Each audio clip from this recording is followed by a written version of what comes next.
നിൻ്റെ യാത്ര, നിൻ്റെ ചിന്തകൾ, നിൻ്റെ ആലോചനകൾ, നീ എടുക്കുന്ന തീരുമാനങ്ങൾ ദൈവവേദലെ കർത്താവ് നിന്നെ ആശീർവദിക്കട്ടെ.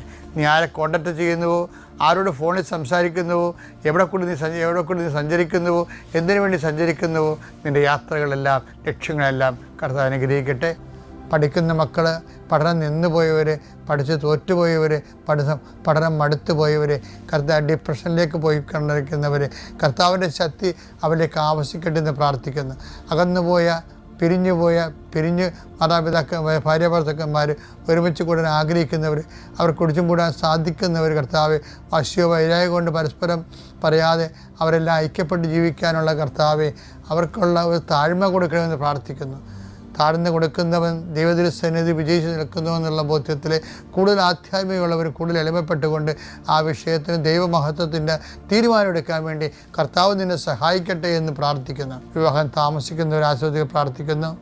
വിവാഹത്തിന് വേണ്ടി കർത്താവുള്ള ചുറ്റവട്ടങ്ങൾ ഒരുക്കുന്ന സമയത്ത് പ്രാർത്ഥിക്കുന്നു. പെൺമക്കളുടെ കല്യാണത്തിന് വേണ്ടി പണം കാണാതെ വിഷമിക്കുന്ന സമയത്ത് പ്രാർത്ഥിക്കുന്നു.